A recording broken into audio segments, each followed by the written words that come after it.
நண்பர்கள் அனைவருக்கும் வணக்கம். நம்ம சென்னையில நடைபெறவிருந்த ஒரு மியூசிக்கல் கான்சர்ட் பத்தியும், வண்டலூர் ஜூ பத்தின ஒரு அப்டேட்டையும், 2 கோவில்ல நடைபெறப் போகும் 2 நிகழ்வுகள பத்தியும் தான் இந்த வீடியோல உங்ககிட்ட நான் ஷேர் பண்ண போறேன். வழக்கமா பார்த்தீங்க அப்படின்னா, செவ்வாய்க்கிழமை அன்னைக்கு வண்டலூர் ஜூ ஆனது இயங்காது. ஏன்னா, அன்னைக்கு தான் பராமரிப்பு பணிகளானது நடைபெறும்.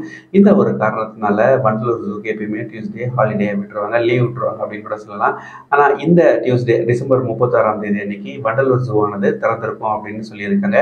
நான் புத்தாண்டை ஒட்டி நிறைய மக்கள் வண்டலூர் ஜூக்கு வருவாங்க அப்படின்னு எதிர்பார்க்கிற நிலையில ஜூக்கு லீவ் விடாம ஜூவை திறந்து வச்சிருக்க போறாங்களாம். அதில் டியூஸ்டே ஜூ லீவாக தான் இருக்கும் அப்படின்னு சொல்லி யோசிச்சு உட்காந்துடாதீங்க. இந்த டியூஸ்டே ஜூ ஆனது ஓப்பன் ஆக போகுது. அடுத்த அப்டேட் ஆனது பார்த்தீங்கன்னா, விஜய் ஆண்டனி அவர்களுடைய கான்சர்ட் பற்றினது தான். இவருடைய கான்சர்ட் ஆனது டிசம்பர் 28ஆம் தேதி அன்னைக்கு நடைபெறதா இருந்தது. இந்த கான்சர்ட்டுக்காக மெட்ரோ சர்வீசஸ் மெட்ரோ ட்ரெயின் அவங்களுடைய சர்வீசஸ் எக்ஸ்டெண்ட்லாம் பண்ணியிருந்தாங்க. பட் ஒரு சில காரணங்களால இந்த கான்சர்ட்டோடைய டேட் ஆனது போஸ்ட்போன் ஆயிருக்கு. என்னைக்கு நடக்க போகுது அப்படின்ற தகவலை கூடிய விரைவில் அந்த ஈவெண்ட்டோடைய ஆர்கனைசர்ஸ் வெளியிடுவாங்க அப்படின்னு எதிர்பார்க்கலாம். ஸோ நீங்கள் இந்த கான்சர்ட்டுக்கு டிக்கெட்ஸ் வாங்கியிருந்தீங்கன்னா அந்த டிக்கெட்ஸை பத்திரமா வச்சுக்கோங்க. கூடிய விரைவில் அப்டேட் ஆனது வரும். அடுத்த 2 அப்டேட்டுமே கோவில்கள் பற்றி தான். அதில் ஒரு அப்டேட் எல்லாருக்கும் தெரிஞ்சிருக்கும், ஒரு அப்டேட் தெரிஞ்சிருக்க வாய்ப்பில்லை. ஸோ அதையும் சேர்த்து சொல்லிடுறேன்.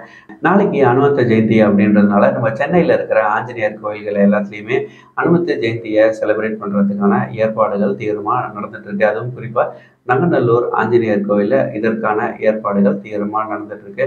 ஸோ நங்கநல்லூரில் இருக்கிற ஆஞ்சநேயர் கோயிலாகட்டும், இல்லைனா புதுப்பக்கத்தில் இருக்கிற ஆஞ்சநேயர் கோயிலாகட்டும், நாளைக்கு நிறைய பக்தர்களை எதிர்பார்க்கலாம். இறுதியா நான் சொல்ல போற அப்டேட் நம்ம சென்னை அடுத்த திருத்தணி முருகர் கோவில் இருந்ததான். திருத்தணி முருகர் கோவில படி பூஜையானது நடைபெற போகுது. காலை ஒரு 11 மணி அளவுல வள்ளித்தேர் வீதி உலாவும், ஒரு 8 மணி மாதிரி தங்கத்தேர் உலாவும் நடக்க போகுது.